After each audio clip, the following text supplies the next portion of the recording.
Hello friends, स्वागत है आप सभी का आपके अपने चैनल में। दोस्तों, हम आपके एमए फर्स्ट ईयर के सोशियोलॉजी के सिलेबस का सीरीज कंटिन्यू कर रहे हैं, जिसमें हम आज आपके 5वें पेपर के बारे में बात करने वाले हैं। इससे पहले हमने first paper, second paper, third paper, fourth paper का सिलेबस ऑलरेडी डिस्कस कर लिया। उसमें कौन कौन से टॉपिक्स आपको पढ़ने हैं इस बारे में ऑलरेडी हमने डिस्कस कर लिया है। एंड फर्स्ट पेपर के कुछ टॉपिक्स आपके ऑलरेडी कवर भी हो चुके हैं और धीरे धीरे second, third, fourth and fifth सभी पेपर्स आपके कवर होने वाले हैं।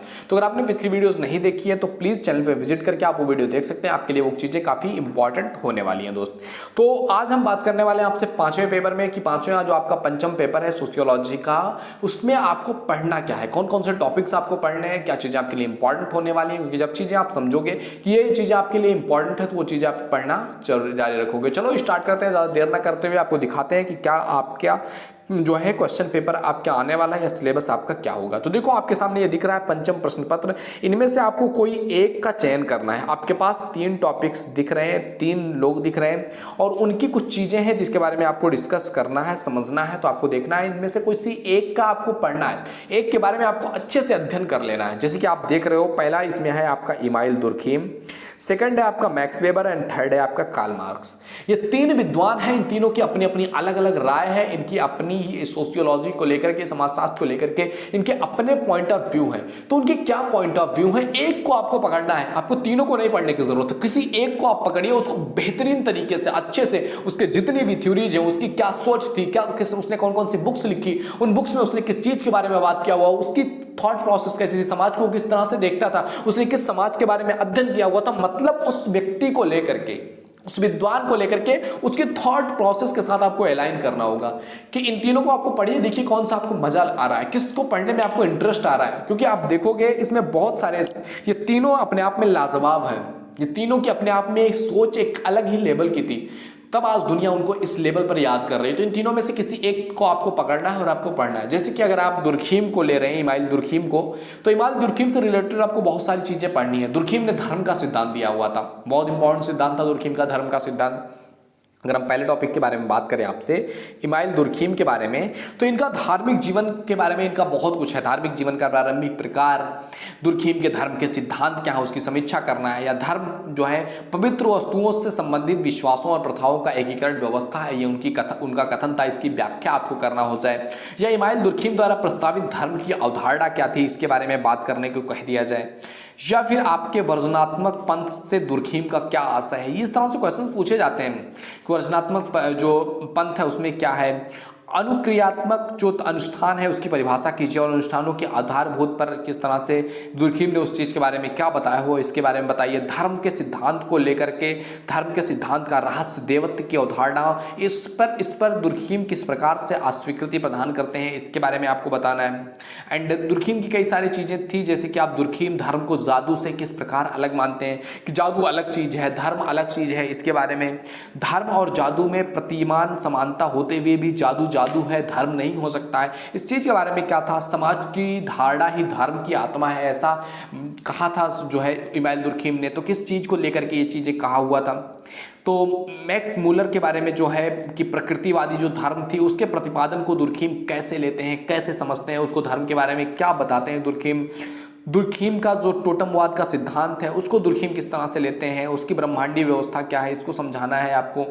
तो इस तरह से ये चीज़ें थी, बहुत सारी चीज़ें दुर्खीम ने के ज्ञान में समाजशास्त्र की विवेचना कीजिए। बहुत इंपॉर्टेंट ये क्वेश्चन है आपसे, ये 2015, 16, 17, 18, 19, 20 लगातार ये क्वेश्चन पूछा गया है, आपके 21 में भी ये क्वेश्चन पूछा गया है। तो इमाइल दुर्खीम, मतलब कि अगर आप इमाइल दुर्खीम को ले रहे हैं तो इमाइल दुर्खीम से रिलेटेड कुछ भी छूटना नहीं चाहिए, चाहे वो लैंगिक टोटम ही हो, मतलब कुछ भी हो, आप इमाइल दुर्खीम को लेकर के अच्छे से आप पढ़ोगे, अच्छे से आप समझोगे, किसी एक को आपको पढ़ना होगा।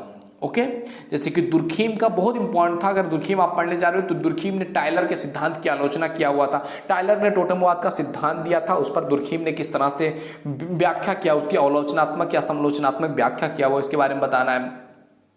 टोटम संबंधी गोत्र को नाम प्रतीक दोनों प्रदान करता है, ऐसा कैसे कहा हुआ था उन्होंने, या किस प्रकार की टोटमवाद की विधियों पर जो है जो दुर्खीम ने बात किया हुआ था। माना की अवधारणा क्या थी और इस पर दुर्खीम ने अपना क्या पॉइंट ऑफ व्यू रखा हुआ था।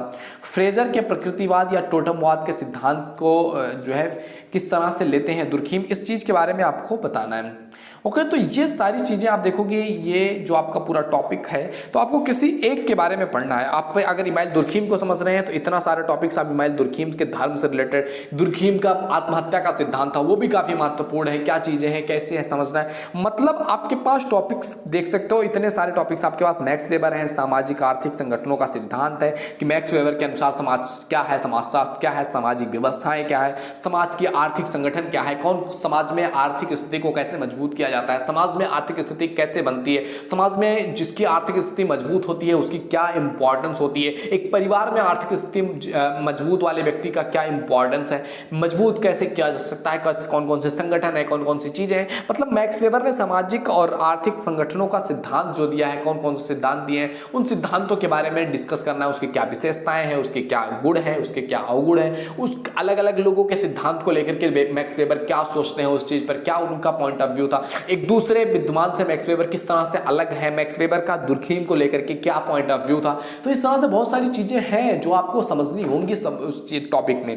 कार्ल मार्क्स को आप ले सकते हो, अगर कार्ल मार्क्स के बारे में पढ़ने चल जाओ तो आर्थिक और राजनीतिक योगदान है। कार्ल मार्क्स को आर्थिकवाद कहा जाता है, कार्ल मार्क्स को पूंजीवाद का जनक कहा जाता है, पूंजीवाद के बारे में आपको पढ़ना पड़ जाएगा। वर्ग संघर्ष के बारे में कार्ल मार्क्स ने सिद्धांत दिया हुआ है, कार्ल मार्क्स ने बहुत कुछ आपको सिद्धांत दिया हुआ है। कम्युनिस्ट घोषणा पत्र जो उसमें लिखा हुआ था, उन्होंने जो आर्थिक स्थिति को उन्होंने बहुत ज़्यादा इंपॉर्टेंस दिया। उन्होंने कहा है कि हर दुनिया का हर जितना भी आपका चीज़ें आई हुई है दुनिया में जितने भी इतिहास आपने पढ़ा हुआ है उन सभी का जो मेन मुद्दा है वो क्या है, जंग है। बिना जंग किए हुए कभी इतिहास कुछ बनाया ही नहीं गया। मतलब इन सभी टॉपिक्स के बारे में डिस्कशन किया गया है। तो कार्ल मार्क्स के बारे में अगर आप पढ़ने जाओगे तो इन सभी टॉपिक्स पर आपको कार्ल मार्क्स के बारे में जानना होगा, समझना होगा कि कम्युनिस्ट घोषणा पत्र में उन्होंने क्या क्या चीज़ें कही है, किन चीज़ों के बारे में डिस्कशन किया है, किन चीज़ों के बारे में बात किया हुआ। तो इस तरह से आप देख सकते हो आपके पास ये 3 टॉपिक्स हैं, इनमें से किसी एक को आपको चयन करना है और एक के बारे में बहुत बेहतरीन तरीके से आपको पढ़ना है। चाहे आप इमाइल दुर्खीम को चूज करो, मैक्स वेबर को चूज करो, कार्ल मार्क्स को चूज करो, जिन तीनों में से जो भी आपको लग रहा है कि that will be interesting for you और जिसके पॉइंट ऑफ व्यू से आपका पॉइंट ऑफ व्यू मैच करता है या जहां से आपको बहुत कुछ सीखने को मिलता है, बहुत बड़ी लेवल पर नॉलेज आपको एक्वायर करने को मिलता है, तो आप डेफिनेटली उसके साथ जा सकते हो और उसको पढ़ सकते हो, उसके बारे में अच्छे से समझ सकते हो। क्योंकि आप यहाँ से पोस्ट ग्रेजुएशन कर रहे हो सकता है आप इसके बाद जो है पीएचडी करने लग जाओ इस चीज़ के बारे में, तो किसी एक के बारे में आपको समझना होगा, उस पर आप थीसिस लिख सकते हो, अपनी आप पॉइंट ऑफ व्यू लिख सकते हो। तो इसके लिए आपको एक को समझना बहुत इंपॉर्टेंट है कि आप एक व्यक्ति को, एक समाजशास्त्री को बहुत अच्छे तरीके से जान सको, उसका दूसरे को लेकर के क्या पॉइंट ऑफ व्यू है, दूसरे के पॉइंट ऑफ व्यू से उसमें क्या टकरार है। मतलब बहुत कुछ चीजें हैं जो आप समझ सकते हो, जान सकते हो दोस्त।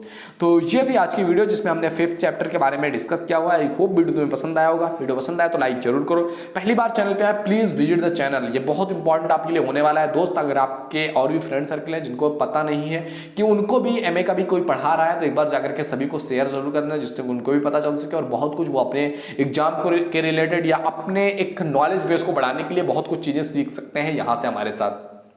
कि हम एक एक पॉइंट आपको समझाने वाले हैं, जितने भी टॉपिक्स के बारे में मैंने बात किया सारे टॉपिक्स एक एक बेस आपको समझाने वाला हूँ। एक एक चीज इतने बेहतरीन तरीके से समझाऊंगा ना, आप बोलोगे वाह मजा आ गया।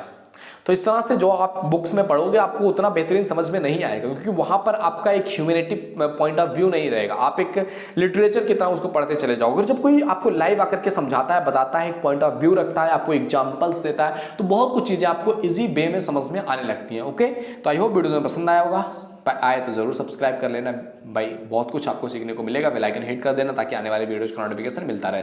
अब आपका सोशियोलॉजी का सिलेबस एंड हो चुका है। ये 5 पेपर्स थे, 5 पेपर्स के बारे में डिस्कस कर लिया। अब एक एक टॉपिक्स के बारे में आपको अच्छे से समझाएंगे डेली। मतलब उस टॉपिक को एक टॉपिक लेंगे और उसको पूरा कवर करवाएंगे, चाहे आप first paper, second paper, third paper, इस तरह से कवर करवाते रहेंगे। ओके दोस्त, मिलते हैं आपसे अगले वीडियो में। तब तक के लिए जय हिंद, जय Bharat, thank you, bye bye.